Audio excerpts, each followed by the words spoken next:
Hi, everyone. Welcome to the Alternate Point of View. My name is Tracy Lee. Don't forget to hit that like, subscribe, and share button. Tonight, we are focused again on Samantha Wall and her murder, but we are also mainly focused on Michael Jackson Bolanos, who was denied parole. I said that, yes, denied parole. Who was sentenced to 15 years for lying. I don't know if you've ever heard of such. 15 years for lying to the police, and he was denied parole. So why are we focusing on this again? We are focusing on this because Samantha Wall's murderer has yet to be found. Her case has gone cold. And tonight I want to talk about the ex-boyfriend. Again, yes, the ex-boyfriend who was given immunity, Jeffrey Herbstman, the ex-boyfriend who confessed to the killing. And this is a hot button because Michael Jackson Bolanos was found not guilty, and he's in prison. Michael Jackson Bolanos is in prison and was denied parole for a sentence he was given for lying to the police. Lying. And he has been denied his freedom, while Jeffrey Herbstman was given immunity after he confessed to killing Samantha. Now, why is this important? Well, because he confessed and he was given immunity, and there was no reason why. Oh, but wait, there was a reason. It was so he would get on the stand and testify. It was because the prosecution really needed him to get on that stand and testify. And he wouldn't testify unless he was given immunity. Not because he had anything to offer the prosecution, but because the prosecution's case would completely crumble without Jeffrey Herbstman testifying. And if he didn't testify, the defense would be able to offer up every single thing Jeffrey Herbstman ever said in his interrogations, or, well, kind of the lack thereof of interrogation. So Jeffrey Herbstman said, yeah, I'll get up there on the stand and testify as long as I'm given immunity. So the prosecution gave him that immunity, and he did get up there, and he weaselly testified on the stand. But here's the thing, is Jeffrey Herbstman, when he confessed, he claimed he was having a panic attack. When I show you this quote unquote panic attack that he claimed to have been having, I want to show you, first of all, what a panic attack actually looks like. And then I want you to see what Jeffrey Herbstman's panic attack was, so that you can show for yourself and judge for yourself exactly whether or not Jeffrey Herbstman was acting so that he could weasel his way out of this confession that he made, so that he could get this immunity on the stand, or whatever he thought he was trying to do. I don't think he ever thought he would actually get this far for immunity. I think he actually thought that this whole panic attack idea was going to be a way to use as a defense for taking Samantha's life. I honestly I don't think he ever thought far enough to think they were going to pluck some random black guy off the street to take the fall for him. But when they did, they used this to their advantage for him to get immunity in order to testify on the stand. So, but let me show you what an actual panic attack looks like, so that you can see for yourself that a panic attack is a real thing that people actually do have. And Jeffrey Herbstman used it in order to make his confession, or whatever his confession was, seem like a joke. Seat. You can take in the truck where it's quiet, okay? Have a seat. Put your legs up and relax. Relax, baby. We have. This scene's starting to get really intense, really uncomfortable. People are getting very close to us. They're getting very close to our patient. Everybody just... Hey, man, relax. But as we're loading her into the truck, it seems like the family drama is starting all over again. Relax. We're gonna get you first, I promise. Hey, all right. Calm down. Tell me what's going on. Hey. Anxiety is a disease, even though it's psychological. Relax. Whenever that anxiety starts building, if they can't get away from it, people can work themselves up so much that they're unable to speak or they're unable to function, and it's definitely not good for them. You upset because they had an altercation? Okay, so you got a little scared? It's okay. You okay? I mean, the 5 minutes that I was on scene dealing with her family made me anxious. So I can only imagine how much she'd been going through. Right, because that's why you got to calm down. Listen. You safe right now, so relax. Ain't And nobody everybody's arguing. calm down. Do you want to go to the hospital? You do? Okay. All right. She's visiting from out of town. Some family drama kicks off that she somehow gets pulled into, and she just couldn't handle it. The story was that one of her son's girlfriends heard. So, as you guys can see, that woman could hardly speak. She was shaking everywhere. They had to restrain her, get her away from the situation, and get her as calm as possible in order to get her to communicate with them. So it wasn't a situation where she was able to talk to them. Her family called 911 and thought she was having a seizure. But that was a panic attack. They determined when they got there she was not having a seizure. She was having a panic attack. That's different from an anxiety attack, by the way, you guys. So a panic attack actually makes it so you can't really communicate well. You aren't able to have a conversation.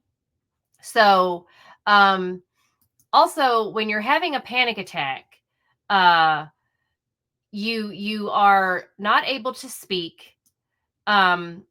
You're not able to have a conversation with people. You aren't able to sit there and there's many things that happen. So you have impaired thinking, impaired focus, difficulty expressing your needs. You aren't able to articulate. You're not able to communicate. You have a rapid heart rate, shortness of breath, lightheadedness. It's very similar to someone having a seizure, but you're not, having complete full-on convulsion. It's very, very similar. You have a loss of reality. It's very, very similar to a seizure. And you're just not able to focus. So you have a potential loss with reality. So it's very, very similar to a seizure, but it's a panic attack. So you're not actually within the realm of thinking clearly. So this woman, they really thought she was having a seizure at first, but she was actually having a panic attack. Now, I want to show you Jeffrey Herbstman's version of a attack and see what you guys think of whether or not he's having an actual panic attack, because it seems to me he's not really having any issues getting his point across and saying what he needs to say about the situation. So yeah, I don't think that he's having any issues discussing what and when and where and why everything happened. So trying to find the right screen to share, because I have 3 days worth of testimony coming from Jeffrey Herbstman, and it appears that he had a lot to say when he wanted to go about describing his panic attack in great detail, by the way. He had a lot to share about Samantha. This is the one we're going to look at. He's just having a panic attack and thinks he's having a psychotic break. He doesn't remember anything, so. What's your name, buddy? Jeffrey. Where did this happen at?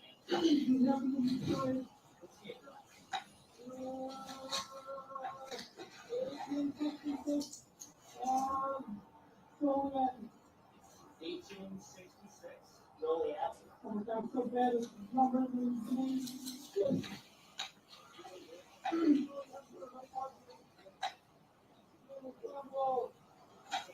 Yeah, I got it. It's Sam Wall. She's 40, white female. He doesn't have her date of birth, but he said that her phone number is in his phone.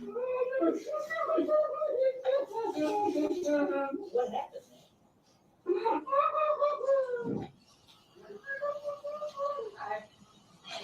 This is Jeff from Detroit.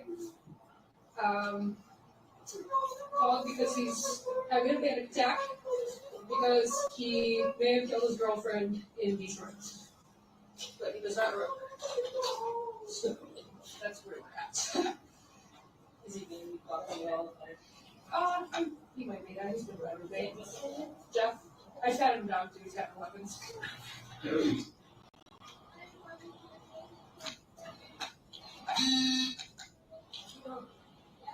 22 in for a 28.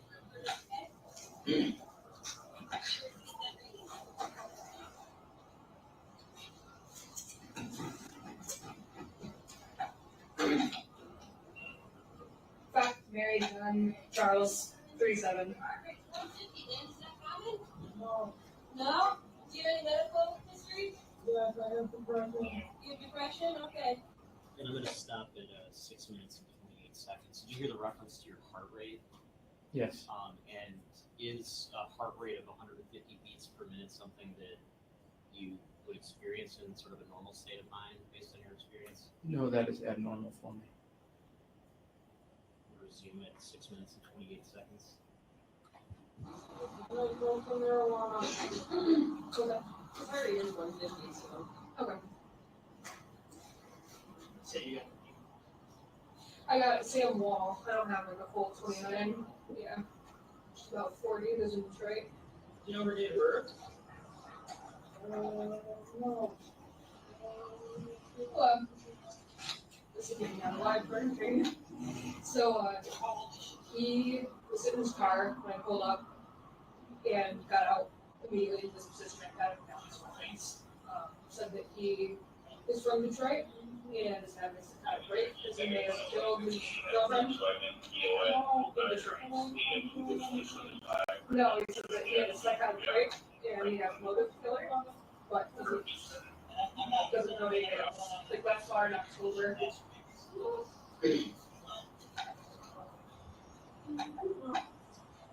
Can you add that in pilot, please?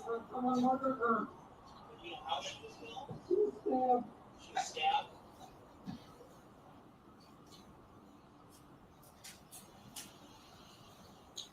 And I'm going to stop at 7 minutes and 42 seconds. Sir, how is it that you learned that Miss Wall was stabbed? I read it in the news. Okay.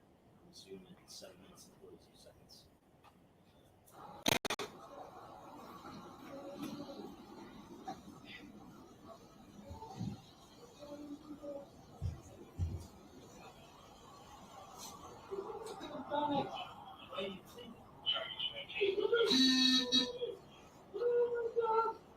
Where's her body? I didn't, Buried? Where's it buried? in the cemetery. Does she already have feet? Yeah. Hey, Jeffrey, what's your date of birth? Yeah, that's what I was gonna do too, yeah. What's your date of birth, then? What is going on for you? You want to go to Bronson or Bolton today? What do you recommend? Probably Bronson's closest. Okay. You want to go there? And Jeffrey, what's your last name, then? Okay. Steve? Okay. Good philosophy. Let's see. Okay, I'm so sorry. I have to. Okay, I know I'm trying to compare panic attack to panic attack. Okay, y'all, and I'm sorry. I have to point out that he is able to give his name, his date of birth, his address. He's able to ask which hospital is the better hospital. So if you are having a flippin' psychotic break and a panic attack, I'm pretty sure as we just saw, this other person who's having an actual panic attack, which is similar to a seizure, you actually do have a psychotic break. Your brain disconnects and you don't know what you're doing. You actually have a point where you cannot communicate. That happens. So you are not able to tell all of that detail if you are actually having a break, a psychotic break. Then that means you cannot communicate that much detail. And also, I want to point out the fact that he has just informed police officers, this many police officers, that he has quite possibly stabbed his girlfriend, murdered her to death. And they just have him laid out on the concrete and he's not in cuffs up against a vehicle or in a vehicle where they should feel safe. Because I can't tell you how many videos, whatever you want to call them, cop shows, everything we have ever seen to do with police officers that say, I did that for my own safety and my fellow officers' safety, where they have put someone in cuffs or in a vehicle or what have you, just in case, for her to sit there and say, oh, I patted him down. Chica, what made you think for a split second that you were safe? You patted him down? He's laid out, no cuffs, no nothing, just because he told you he's having a psychotic break? Because he told you he's having a panic attack? Everybody believes this little Weasley looking dude. He told you. It's always the ones that look the least conspicuous that are the most dangerous. This little dude just told you. He also just told you that he murdered his girlfriend and where he did it and that he had the motive. And he's literally telling them that he has the opportunity and the means, and he's trying to outsmart the police. That's what he's literally saying to them. And they just leave him laid out on the ground. No restraints whatsoever. So I am just flabbergasted at the treatment. I don't know why. But the fact that the confessed ex-boyfriend gets this much leeway and the wrongfully charged and put on trial random black guy walking down the street, Michael Jackson Bolanos, is in prison for 15 years and now denied parole, is sitting in prison. I'm just going to say this, as I've said many, many, many times. Follow the money. Follow the money. Because this right here, and I'm going to show you Michael Jackson Bolanos' interrogation, and it's a stark difference, y'all. Very, very stark difference. Very, very stark difference.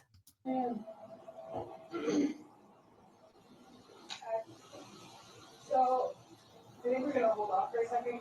What do you mean that you killed his girlfriend in Detroit? We're just trying to get more information about what happened, but he's that's why he's having a psychotic break right now.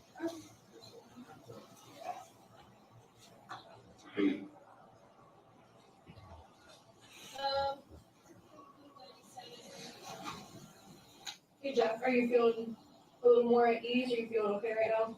No. Okay. We do have some paramedics here that pulled up. You want to talk to them? Yes. Okay. I guess he's willing to talk to you guys right now. I patted him down. He doesn't have any weapons or anything. Hey Jeff. How are you doing, Jeff? Not so good. Maybe you can hear me get there.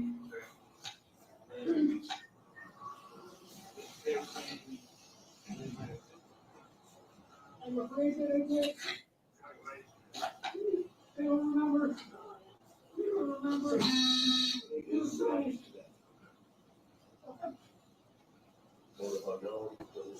I'm afraid.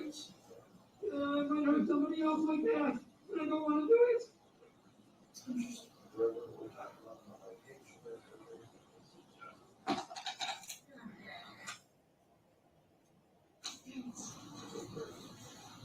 Do you need any other place, Jeff?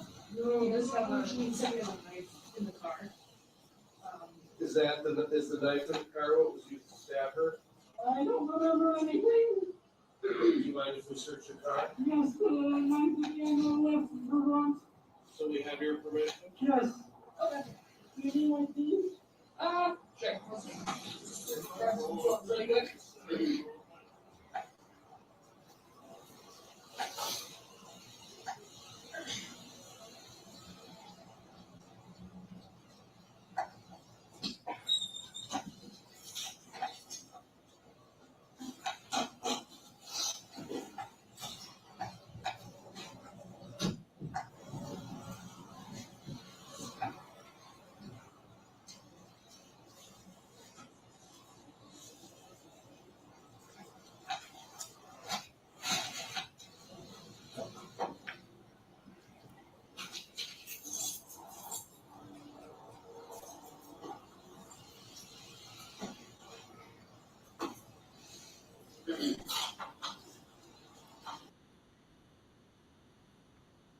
Okay, you guys, so there's much more that I'm going to keep showing you guys in videos going forward, but I just wanted to show you a snippet. There's, like I said, 3 days worth of testimony with Jeffrey Herbstman. And it's shocking to me that the jury, that the judge allowed this man to get immunity in order for him to testify. It's amazing to me that the Detroit Police Department stopped investigating him just because he said so, just because he said, I did it. I did it. He confessed. He said, I did it. And then he comes back and says, just kidding. Never mind. I didn't do it. And he gets immunity. Jeffrey Herbstman confessed to doing this crime. He changes his mind and he gets immunity. He lies to the police. He lies and he gets off scot-free. And he doesn't get charged for lying to the police.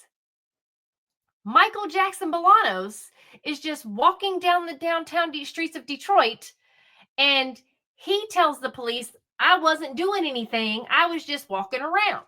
Now, Michael Jackson Bolanos was checking cars, but he didn't tell the police that because he's been in trouble before. So he's not going to go up to the police and be like, yeah, man, I was checking cars. No, he said, no, man, I was just walking around. I wasn't doing nothing. But he gets charged with lying to the police and he gets 15 years. 15 years. And he goes up for parole after he keeps his head down, serves his little minimum time so he can go home. And what do? They deny him parole. Deny it. But 15 years and then deny parole for a charge of lying because they couldn't pin a murder on him after an ex-boyfriend confessed? Y'all are playing some dirty games in Michigan. But you know why you're playing dirty games? Because there's money and power involved in this game. And people are powerful that are behind it. And the powerful people behind it have big names like Gretchen Whitmer, Dana Nessel, Alyssa Slockton. And these are all people that Samantha Wall worked on their campaigns and worked with their campaigns, worked for their campaigns. She was the president of the Isaac Agree Synagogue. That money is flowing through like a freaking river. So y'all tell me, Detroit. Y'all tell me, Michigan. Why is Jeffrey Herbstman being protected while Michael Jackson Bolanos is sitting behind bars for a little petty crime, little petty thing, misdemeanor that nobody would be charged with, nobody would be in trouble for? Why is everybody so hush-hush on this? Why is Michael Jackson Bolanos in prison for 15 years being denied parole when Jeffrey Herbstman had confessed to the killing and he gets immunity? And what's the difference between those panic attacks? One is real and one is not. So we're going to keep talking about Samantha Wall. We're going to keep talking about Michael Jackson Bolanos until somebody pays attention and realizes there's injustices in our system and it is wrong. Very, very wrong. Somebody is going to see and somebody's going to pay attention. But denied parole. That doesn't make sense. Make it make sense, y'all. So at the end of the day, Samantha Wall deserves justice. And I believe her friends, if they were really her friends, Dana Nessel and Alyssa Slofton, would want to know who did this. But it looks like they're too powerful to care. So I think we should find out, though, since they won't.